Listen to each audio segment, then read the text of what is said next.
Hello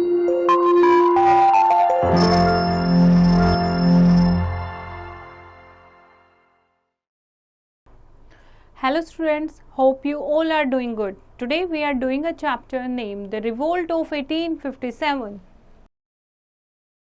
What we are going to read in this chapter? About the nature of the revolt, spread of the revolt of 1857, suppression of the revolt and causes of the failure of the revolt, causes of the great uprising of 1857, about a case study at Awadh, and changes after 1857.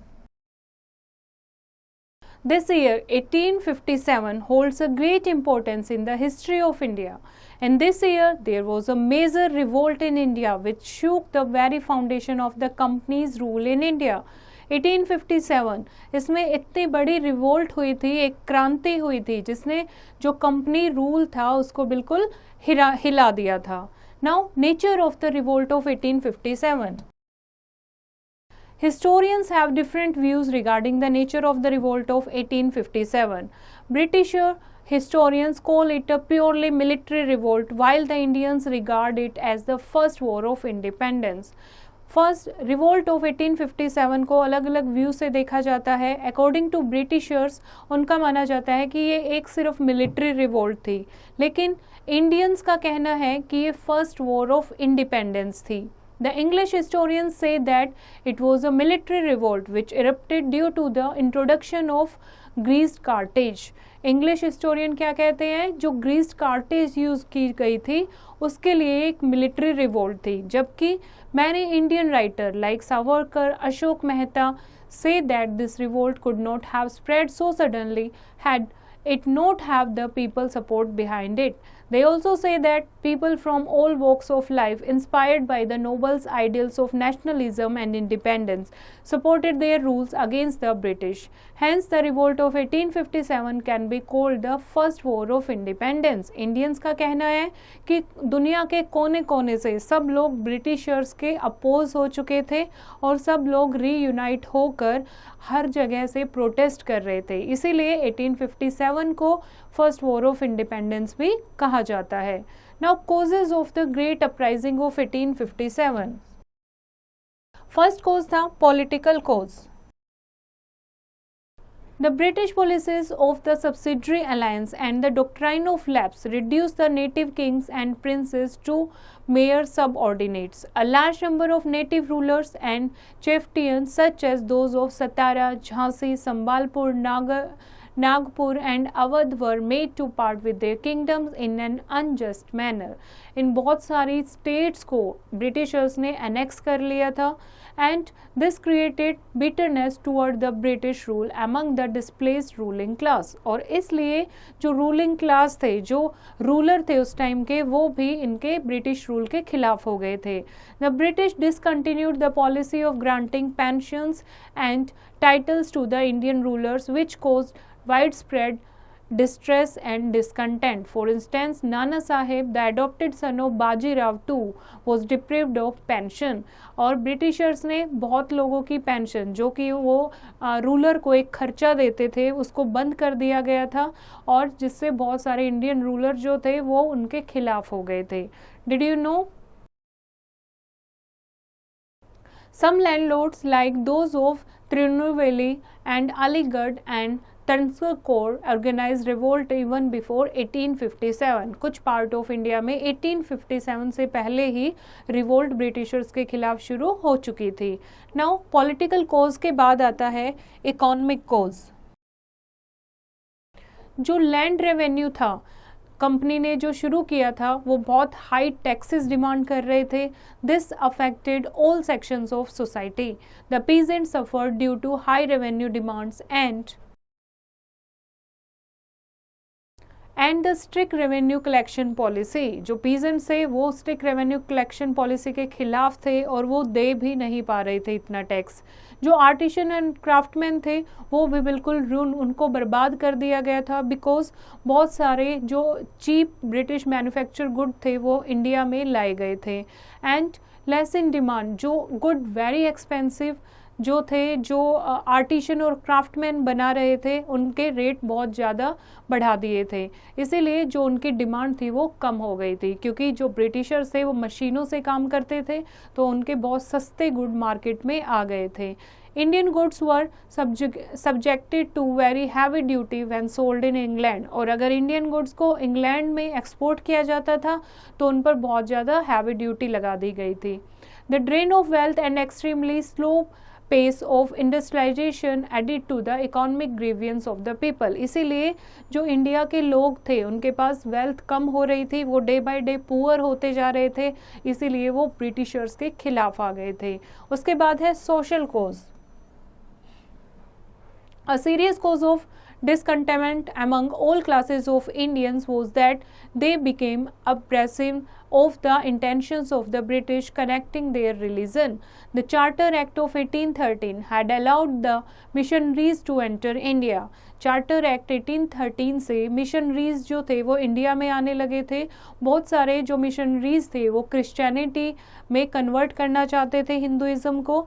The company's government pass a tail law which also created distrust among the people, और company ने और भी बहुत सारे law पास किए जिससे जो लोगों का ट्रस्ट था कंपनी पर वो बिल्कुल ख़त्म हो गया था। They had misgivings even about useful social legislation passed by the British. In this context, the abolition of sati, female infanticide, and the encouragement of widow remarriage were considered as unnecessary interference by the British in the social custom of Indian society. और जो India के social custom थे उसमें Britishers ने रोक लगा दी थी, जैसे सती प्रथा को ख़त्म कर दिया था, फीमेल इन्फेंटिसाइड को और विडो रीमैरिज को शुरू कर दिया था। तो ऐसे बहुत सारे कस्टम में ब्रिटिश इंटरफेयर कर रही थी जो इंडियंस को बिल्कुल पसंद नहीं आ रहा था। उसके अलावा बहुत सारी जो टेम्पल एंड मॉस्क्यू की जो लैंड थी उन पर टैक्स लगा दिए गए थे, तो इससे जो लोग थे वो धार्मिक रूप से बहुत ज़्यादा हर्ट हो गए थे और सोशली वो ब्रिटिशर्स के खिलाफ हो गए थे। नेक्स्ट है military causes. Indian sepoy comprised a major chunk of the British Army. Indian soldiers formed 7/8 of the total British troops in India. जो टोटल ब्रिटिश आर्मी थी उसका 7 to 8% कौन थे? इंडियन पीपल थे। And The annexation of Awadh aroused their strong feelings against foreign rule. They were also influenced by the general fear that their religion was in danger. They were considered inferior by the British and hence were paid less than their European counterparts. They were often humiliated by the British officers. The chance of promotion of Indian in the army were also very limited. They could not rise beyond the level of a सूबेदार। सूबेदार से आगे उनको promotion भी नहीं मिलता था, उनको सैलरी भी यूरोपियन जो सिपाही थे, यूरोपियन जो सोल्जर्स थे उनसे कम दी जाती थी। और जब अवध का एनेक्सेशन हुआ उससे जो ब्रिटिशर्स हैं वो ये भी समझ गए थे कि हमारा जो रिलीजन है वो भी डेंजर में है। The sipahis were not allowed to wear marks which showed their caste and sect. This hurt their sentiment deeply. और जो सिपाहीज थे इंडियन आर्मी के उनको अलाउड नहीं होता था वो कोई भी अपने कास्ट या अपने रिलीजन या सेक्ट की कोई भी ऐसा चीज़ पहने जिससे वो सिम्बोलाइज हो। And in 1856, the General Service Enlistment Act made it compulsory for sepoys to travel beyond India's frontier by land and sea if needed. और एक एक्ट आया था जनरल सर्विस एनलिस्टमेंट एक्ट, जहाँ पर इंडियन सिपॉयज़ को जहाँ भी ज़रूरत होगी अगर इंडिया से बाहर अगर भेजना है, बॉर्डर पर भेजना है बाय लैंड और सी, उन्हें जाना पड़ेगा। And the Hindu sepoys resented this as according to the popular Hindu belief travel across the sea led to a loss of caste. The soldiers were earlier given overseas allowance to fight wars outside India but it was later discontinued. कि उस time Indian सिपॉयज़ ने, हिंदू सिपॉयज़ ने इस चीज़ को मना कर दिया क्योंकि उस टाइम ऐसा माना जाता था जो सी से पार चला जाएगा वो अपनी कास्ट को लूज़ कर देगा, तो इसीलिए सब लोग उसके खिलाफ थे। Now did you know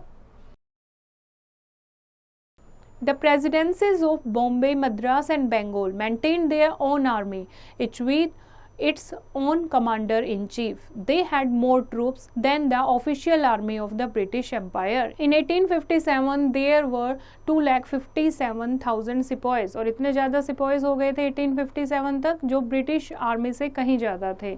Now, did you know? According to a popular story, in January 1857, a laborer asked a sepoy for a drink of water from his lota.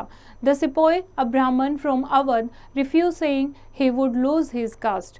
The laborer then shot back, "You will soon lose your caste altogether, and for the Europeans are going to make your bite cartridge soaked in cow and pork fat, and then where will your caste be?"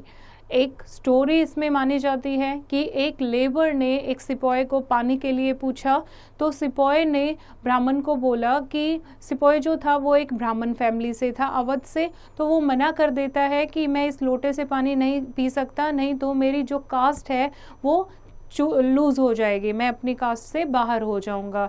तो वो labour जो था वो गुस्से में reply करता है कि बहुत जल्दी तुम सारे लोग अपनी कास्ट से बाहर होने वाले हो, क्योंकि तुम ऐसी कार्टेज का यूज़ करते हो जिसमें जो गाय और पोर्क फैट है उसको यूज़ किया जाता है. तो क्या ये तुम्हारे बिलीफ को हर्ट नहीं करता है?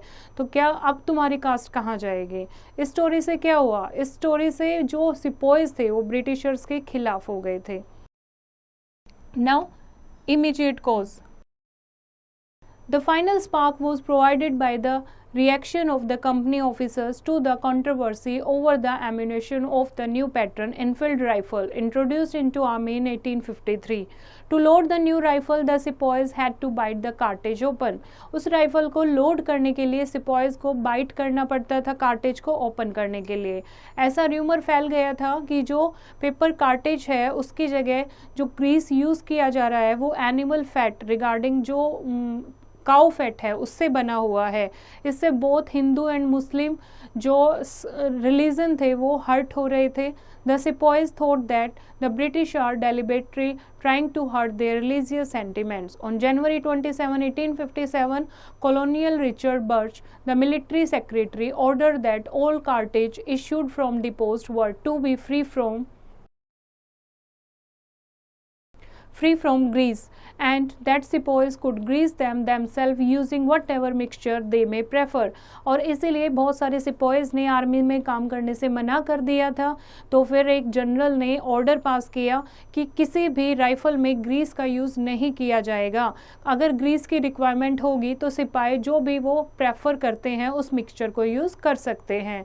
This, however, merely caused many sepoys to be convinced that the rumors were true and that their fears were justified. This sparked off the mutiny, and Mangal Pandey, who belonged to the 34 Regiment, fired at Sergeant Major as a reaction to greased cartridge and asked his comrades to revolt against the British in defense of their caste and religion. As a result, rebellions by the Indian soldiers broke out at Meerut and spread to other places. और ऐसे ही एक मंगल पांडे जो कि एक soldier थे British army में, उन्होंने एक जनरल को मार दिया था. इस तरीके से देश के अलग अलग कोने में ये वॉर शुरू हो गई थी. Now spread of the revolt of 1857. अब वॉर क्यों हुई थी? ब्रिटिश जो रिवोल्ट थी ब्रिटिशर्स के खिलाफ वो क्यों हुई थी, वो कारण हम पढ़ चुके हैं. कैसे ये देश पूरे देश में कोने कोने तक फैल गई. On 24 April 1857, some soldiers stationed at Meerut also refused to use the cartridge. On 9 May 1857, they were severely punished for this. The incident sparked off a general mutiny among the sepoys at Meerut. On 10 May 1857, these rebel soldiers killed their British officers, released their jailed comrades, and raised the flag of revolt. This was the beginning of the Great Revolt. The soldiers then set off for Delhi. During their march, they were joined by the local infantry. The rebels captured Delhi and declared the Mughal Emperor Bahadur Shah Jafar as the Emperor of India. और इस तरीके से जब उन sepoys ने वहाँ पर जो राइफ़ल थी उसको यूज़ करने से मना कर दिया और अपना जो ब्रिटिश ऑफिसर था उसको मार दिया, और इस तरीके से फ्लैग ऑफ रिवोल्ट उन्होंने फहरा दिया था। They have raise the flag of revolt. इस तरीके से ग्रेट रिवोल्ट शुरू हुई जो कि दिल्ली तक जा पहुँचे। दिल्ली तक जाते हुए रास्ते में जो भी आते गए जो उस रिवोल्ट में साथ थे वो उनके साथ देते गए, और उन्होंने बहादुर शाह जफर को एम्परर ऑफ इंडिया घोषित कर दिया। Very soon, the revolt covered the entire territory from Delhi to Bihar in the east. In June, revolt occurred in Lucknow, Kanpur and Jhansi. And in Kanpur, Nana Sahib along with Tatya Tope became the leader of the rebels, while in Jhansi, Rani Lakshmi Bai challenged the British. In Bihar, Kunwar Singh undertook the leadership of rebels, while in Lucknow, the rebels organized under Begum Hazrat Mahal. इस time बहुत सारे leader सामने आए जिन्होंने British का सामना किया। In Punjab, the British disarmed the Indian soldiers. The soldiers protested against it at one or two places, but they were forced to yield. The soldiers revolted at some places in Rajasthan, Gwalior and Indore, but they were easily suppressed. Revolt occurred at one or two places in South India, but the attempt of revolt in Ahmedabad, Hyderabad, Sindh, etc. were thwarted. Delhi, Lucknow, Kanpur, Jhansi and Gwalior remained the center of the revolt. No native ruler participated in the revolt. On the contrary, some rulers of Punjab, Rajasthan and South India helped the British in suppressing the revolt. कुछ जो ruler थे, native ruler, उन्होंने Britishers की help की इस revolt को शांत करने के लिए, लेकिन फिर भी कुछ पार्ट जो कंट्री के कुछ पार्ट थे वहाँ पर ये रिवोल्ट हमेशा एक्टिव रही। About a case study of revolt at Awadh.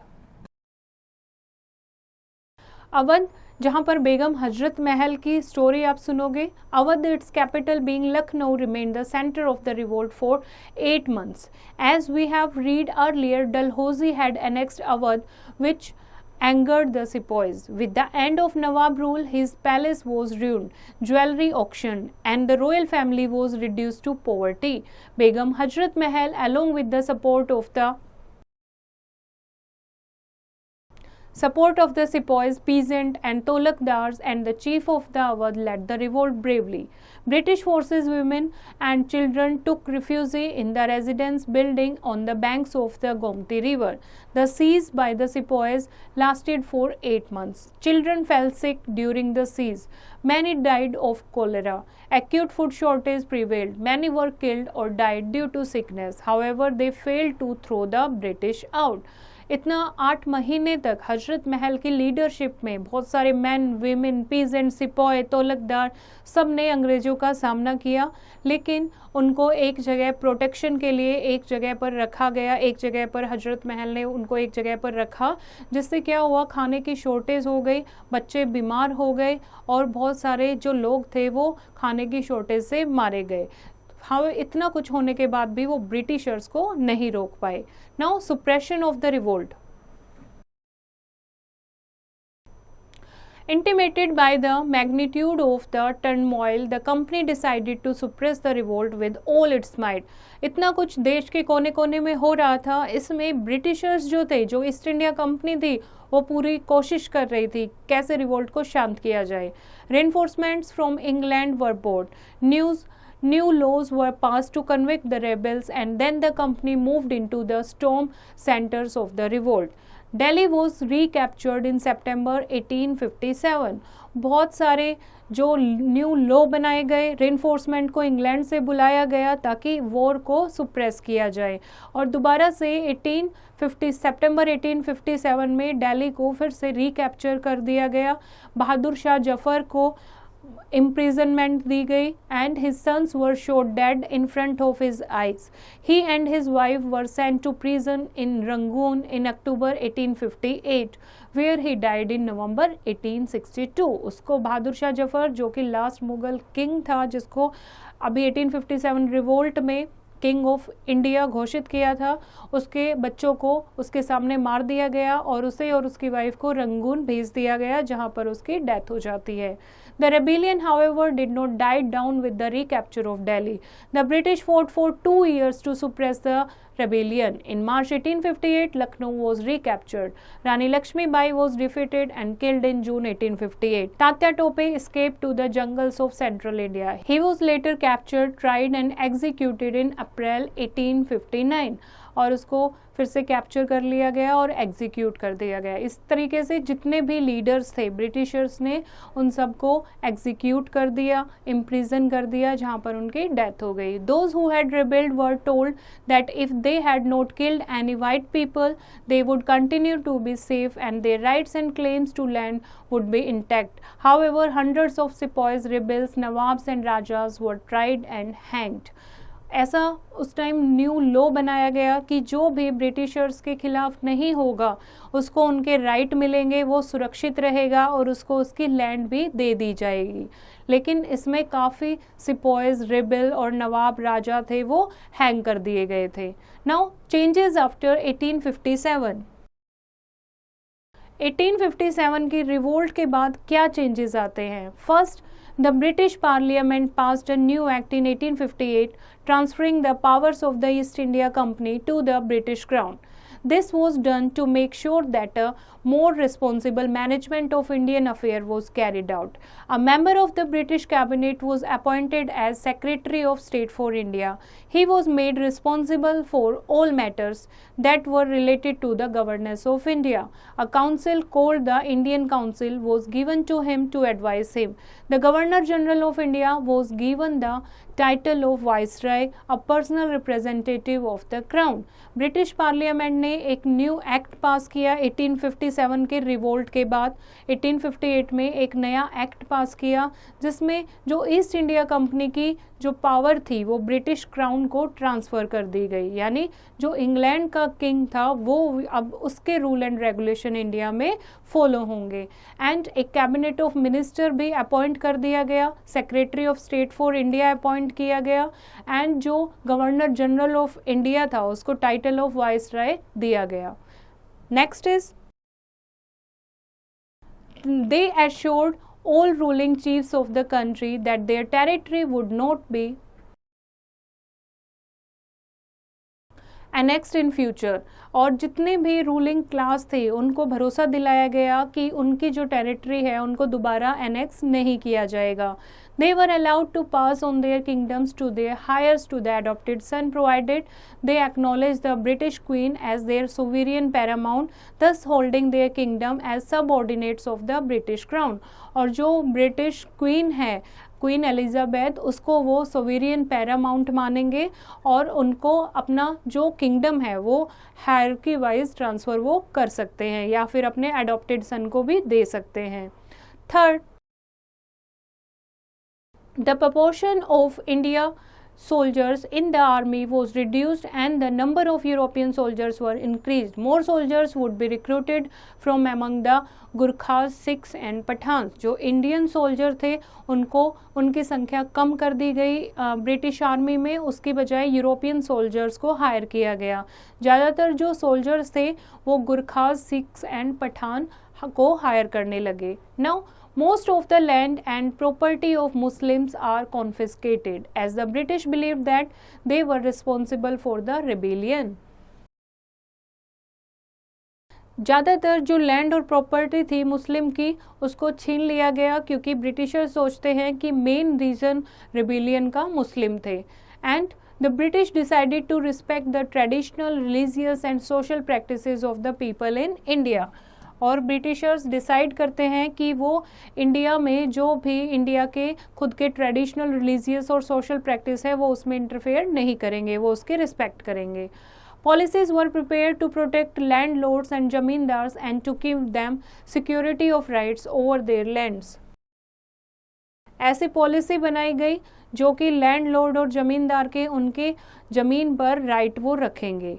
At a Darbar Royal Court held in Allahabad on 1st November 1858, Lord Canning, the last Governor General and the first Viceroy, read out a proclamation. This proclamation was issued by Queen Victoria when she took charge for governing India.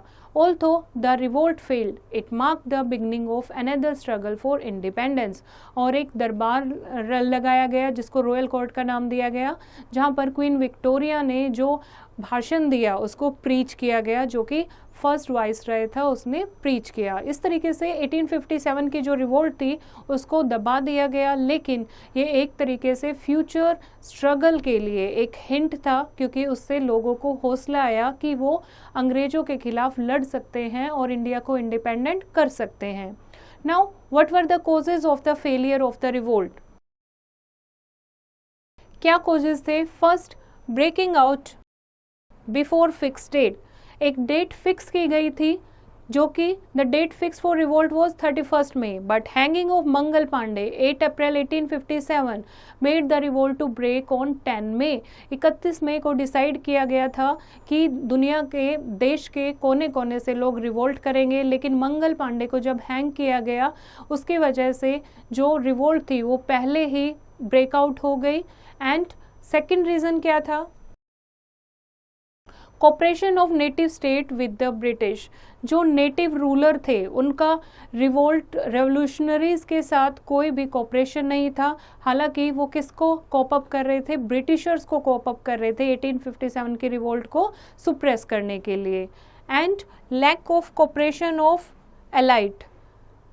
Most the elites, middle class and merchant class, did not support the rebels, as the rebel ruler had imposed taxes on them to raise money. Further, the educated class believed that Indian could progress under the British rule. सब लोगों का साथ नहीं था। जो पढ़े लिखे लोग थे वो ये सोच रहे थे कि अगर ब्रिटिश रूल में हम काम करेंगे तो इंडिया एक एजुकेटेड क्लास बन जाएगी, एजुकेटेड रूल रेगुलेशन शुरू हो जाएंगे, और बहुत सारे जो मिडिल क्लास फैमिलीज़ के लोग थे या मर्चेंट थे वो भी रेबल्स को सपोर्ट नहीं कर रहे थे। Next is limited resources of the rebels. Rebels जो भी रेबिलियन कर रहे थे उन लोगों के पास इतने ज़्यादा रिसोर्सेज वॉर के लिए, फाइट के लिए नहीं थे। Incompetent leadership. Mughal Emperor Bahadur Shah Jafar was too old to lead the revolt. Other leaders like Rani Lakshmi Bai, Tatya Tope, Nana Sahib, etc. led bravely but failed to prove themselves as good and able general. इतने अच्छे हमारे पास leader नहीं रहे। बहादुर शाह जफर जो कि बहुत old थे, रानी लक्ष्मीबाई, तात्या टोपे, नाना साहेब, उनके अलावा और भी लीडर थे जिन्होंने बहुत अच्छा अपोजिशन पार्ट अंग्रेज़ों को बहुत ज़्यादा सामना किया अंग्रेज़ों का, लेकिन फिर भी वो एक अच्छे एबल जनरल अपने आप को प्रूफ नहीं कर पाए। Competent British generals. From the beginning, the British were led by competent generals. John Lawrence did not allow the revolt to spread in Punjab. इतने competent ब्रिटिश जनरल थे ब्रिटिश आर्मी के पास कि उन्होंने रिवोल्ट को spread तक नहीं होने दिया। पंजाब में जॉन लॉरेंस ने इस रिवोल्ट को स्प्रेड नहीं होने दिया। And Wilson Nicholson showed courage in recapturing Delhi. Hugh Rose defeated the huge armies of Rani Lakshmi Bai and Tatya Tope, while Havelock routed troops of Nana Sahib. Likewise, with extraordinary courage, General Neil, Havelock and Campbell curbed the rebellion in Awadh. इस तरीके से बहुत capable general British army के पास थे जिन्होंने इस British जो rebellion हुई 1857 की जो रिवोल्ट हुई उसको सुप्रेस करने में बहुत ही अहम भूमिका निभाई। Now come to the key points. The most important purpose of British rule in India was to fulfill the interest of the East India Company without caring least of governors and the people. The widespread discontent with the British rule resulted in what is known in history as the Revolt of 1857. Local princes and rulers, soldiers, peasants and the common masses took part in the revolt of 1857 that spread to most of the northern India. Some of the most important leaders of the revolt of 1857 were Nana Sahib, Lakshmi Bai, Kunwar Singh, Tatya Tope, भक्ति Khan, Ajimullah and Molvi Ahmadullah. Among the soldiers, Mangal Pandey was the most notable personality who took part in the revolt. The revolt was short-lived, but it showed the solidarity of the Indians. 1857 की जो revolt है वो बहुत कम time के लिए रही, लेकिन Indians में कितना साहस है, कैसे वो ब्रिटिशर्स पर दोबारा से अपने इंडिया को इंडिपेंडेंट बना सकते हैं, कैसे वो ब्रिटिशर्स से खुद को फ्री कर सकते हैं, उसके लिए उन्हें एक हिंट मिली। आई होप बच्चों आपको ये चैप्टर समझ आया होगा। फिर से इसको रीड करेंगे और एक्सरसाइज की प्रैक्टिस खुद करेंगे।